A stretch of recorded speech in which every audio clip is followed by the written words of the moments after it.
ఎన్నికల ప్రచారంలో భాగంగా సోమవారం ప్రసన్నకుమార్ రెడ్డి పోలినాయుడు చెరువులో ప్రచారం నిర్వహించారు. ఈ సందర్భంగా ఆయన మాట్లాడుతూ వేమిరెడ్డి ప్రభాకర్ రెడ్డి జగనన్నని అడ్డం పెట్టుకుని దొంగ బిల్లులు చేపించుకుని అక్రమంగా కోట్లు సంపాదించాడని, ఈ కష్టకాలంలో నన్ను వదిలిపోయిన నాయకులకు తగిన బుద్ధి చెప్తారని హెచ్చరించారు.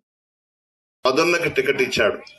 ఈ రెండు కారణాలు చూపి ఆయన రెడ్లను ప్రతిపాదించాడు ప్రభాకర్ రెడ్డి. రెండు దగ్గరలా కూడా నేను ఇవ్వను, ముస్లిం మైనారిటీలకు ఇవ్వాలి, అక్కడ యాదవ కుటుంబానికి ఇవ్వాలని చెప్పి జగన్మోహన్ రెడ్డి గారు ఇచ్చారు. పార్టీ వదిలి వెళ్లిపోయినారు. ఇక్కడ చాలా మంది ముస్లిం మైనారిటీ సోదరులు, మహిళలందరూ ఉన్నారు. మీరు తగిన బుద్ధి చెప్పాలి ప్రభాకర్ రెడ్డికి, ప్రభాకర్ రెడ్డి భార్యకి. ఇక్కడే కాదు, నియోజకవర్గంలో జిల్లాలో ఉన్నటువంటి 7 నియోజకవర్గాలకు కూడా వెళ్ళండి. మీ బంధువులకు చెప్పండి, మీ స్నేహితులకు చెప్పండి. వాళ్ళ తాట తీయాల్సిన బాధ్యత ముస్లిం మైనారిటీలకు ఉంది. మిమ్మల్ని కించపరిచే విధంగా జగన్మోహన్ రెడ్డి గారు మీకు టికెట్ ఇస్తే అలిగి వెళ్లిపోయి తెలుగుదేశం పార్టీలో చేరి ఏమి ఎంతసేపు రెడ్లు, కమ్మలు, పెద్ద పెద్ద వాళ్లే ఉండాలన్నా ఎమ్మెల్యేలు, ఎమ్మెల్సీలు, ఎంపీలుగా ఒక పేద ముస్లిం కుటుంబానికి సంబంధించిన ఖలీలు ఆ అబ్బాయికి ఇస్తే అలిగి వెళ్ళిపోతారు పార్టీ వదిలేసి. ఏం ఉండకూడదా? ముస్లిం మైనారిటీ సోదరులు ఎమ్మెల్యేలుగా ఉండకూడదా? ఎంపీలుగా ఉండకూడదా? మనమే ఉండాలనా? పద్ధతి కాదు కదా. మీరు మాత్రం కక్ష తీర్చుకోవాలి. అందరినీ, నా చెల్లెళ్ళని, ముస్లిం మైనారిటీ సోదరులని, నా చెల్లెళ్ళని, నా అక్కల్ని, నా అన్నల్ని, నా తమ్ముళ్ళని అందరిని అడుగుతా ఉన్నా. ప్రతి గ్రామానికి వెళ్ళండి, మీ సత్తా ఏందో చూపించాల్సిన సమయం ఆసన్నమైంది. ప్రతి కుటుంబాన్ని కలవండి, మీరేందో చూపించండి ప్రభాకర్ రెడ్డికి, ప్రభాకర్ రెడ్డి భార్య ప్రశాంతి రెడ్డికి. అంత పనికిమాలిన వ్యవహారాలు దేనికి? ఏమి ఒక పేద కుటుంబం ఎమ్మెల్యే అయితే మంచిదే కదా, ఒక ముస్లిం మైనారిటీ సోదరుడు కానీ సోదరి కానీ ఎమ్మెల్యే అయితే మంచిదే కదా. ఎందుకు అంత కడుపు మంట నీకు? ఆ సాకు పెట్టి జగన్ని వదిలేసి వెళ్ళిపోయినారు. అదే ప్రభాకర్ రెడ్డి సంతలో పశువులాగా కొడుతున్నాడు నాయకుల్ని, మన నాయకుల్ని, వైఎస్ఆర్ కాంగ్రెస్ పార్టీ నాయకులను. వైఎస్ఆర్ కాంగ్రెస్ పార్టీ నాయకులు అంటే అసలైన వైఎస్ఆర్ కాంగ్రెస్ పార్టీ నాయకులు, కార్యకర్తలు కాదు. మన ప్రభుత్వం అధికారంలోకి వచ్చిన తర్వాత తెలుగుదేశం పార్టీలో నుండి మన పార్టీలోకి వచ్చి నన్ను ఉపయోగించుకొని లబ్ధి పొంది వాళ్ళు ఈరోజు ప్రభాకర్ రెడ్డికి 50 లక్షల నుంచి 3 కోట్ల దాకా అమ్ముడుపోయినారు. చెత్తంతా పోయిందిలేండి, పోతేమైంది. అసలైన వైఎస్ఆర్ కాంగ్రెస్ నాయకులు, కార్యకర్తలు నాతో ఉన్నారు, మా కుటుంబ సభ్యులు నాతో ఉన్నారు.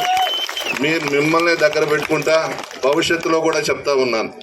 భవిష్యత్తులో కూడా ఇప్పుడు ఎవరైతే నన్ను వదిలి వెళ్ళిపోయినారో ఈ కష్టాల్లో, భవిష్యత్తులో నా గడప దొక్కనివ్వను, వచ్చినా మెడబెట్టి బయటకు నెట్టేస్తాను. మీ అందరి ముందు ప్రమాణం చేసి చెప్తా ఉన్నా, ఒక్కడిని కూడా రానివ్వను. అంత అన్యాయం చేశారు నాకు.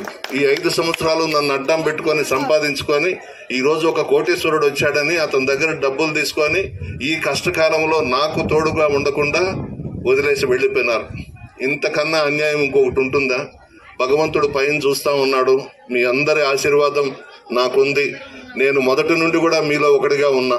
ఈ ఏరియాలో కూడా గడప గడపకు ప్రభుత్వం కార్యక్రమంలో భాగంగా వచ్చిన తర్వాత 70 లక్షలకి సిమెంట్ రోడ్లు వేయించాను ఈ ఏరియాలో. ఇంకా చాలా ఉన్నాయి. రాయలసీమ కాలనీలో చాలా రోడ్స్ వేయాలి. ఒక్క సంవత్సరం రోజులు నాకు టైం ఇవ్వండి. నేను ఇక్కడ గెలుస్తున్నా. విజయసాయి రెడ్డి గారు ఎంపీ కాబోతున్నారు. రాష్ట్రంలో మరలా జగన్మోహన్ రెడ్డి గారు ముఖ్యమంత్రి కాబోతా ఉన్నారు. ఆ 1 ఇయర్ లోపల రాయలసీమ కాలనీలో కానీ ఇక్కడ కానీ ఏదున్నా కూడా సిమెంట్ రోడ్స్ అన్ని నేను పూర్తి చేయించే మీ దగ్గరకు వచ్చి మీకు కనబడతాను. మీ ఆశీర్వాదం నాకు ఉండాలి. మంచినీటి సమస్య ఉందని చెప్పినారు, అది కూడా పరిష్కారం చేస్తాం. నేను ఎమ్మెల్యేగా పోటీ చేస్తున్నాను, ఎంపీగా విజయసాయి రెడ్డి గారు పోటీ చేస్తున్నారు. ఒక్కొక్కరికి 2 ఓట్లు ఇస్తారు. 2 కూడా ఫ్యాన్ గుర్తు మీద వేసి ఆశీర్వదించాలని కోరుతూ, ప్రభాకర్ రెడ్డి గారు చాలా డబ్బు ఎత్తుకొస్తున్నారు ప్రశాంతమ్మ కోసం. ఓటుకి 5,000 ఇస్తారంట. బంగారంగా తీసుకోండి, తీసుకొని ఫ్యాన్ గుర్తు కొట్టేయండి. ఎవ్వరు కూడా వద్దనొద్దు. అది అక్రమంగా సంపాదించిన డబ్బు, అన్యాయంగా సంపాదించిన డబ్బు. మన జగన్మోహన్ రెడ్డి గారిని అడ్డం పెట్టుకొని కాంట్రాక్టు పనుల్లో దొంగ బిల్లులన్నీ వేయించుకొని 1000 కోట్లు సంపాదించుకొని ప్రభాకర్ రెడ్డి జగన్మోహన్ రెడ్డి గారికి అన్యాయం చేసి ఈరోజు వెళ్ళిపోయినాడు. డబ్బు తీసుకొస్తున్నాడు. బంగారంగా తీసుకోవచ్చు, అది అక్రమంగా సంపాదించింది. పార్టీ నాయకులు, కార్యకర్తలకు కూడా మనవి చేస్తా ఉన్నా, ఎవ్వరూ వద్దు అనొద్దు, తీసుకొనివ్వండి. ఎంత తెస్తారో అన్ని 5,000 ఇస్తారంట, తీసుకోండి. మీ మనసుల్లో జగన్మోహన్ రెడ్డి గారు ఉన్నారు, మీ గుండెల్లో ఫ్యాన్ గుర్తుంది. బూత్లోకి వెళ్ళినాక మీకు ఫ్యాన్ తప్పించి ఏవి కూడా కనబడదు. ఫ్యాన్ గుర్తు మీద వేసి మమ్మల్ని ఆశీర్వదించవలసిందిగా కోరుతూ సెలవు తీసుకుంటున్నాను.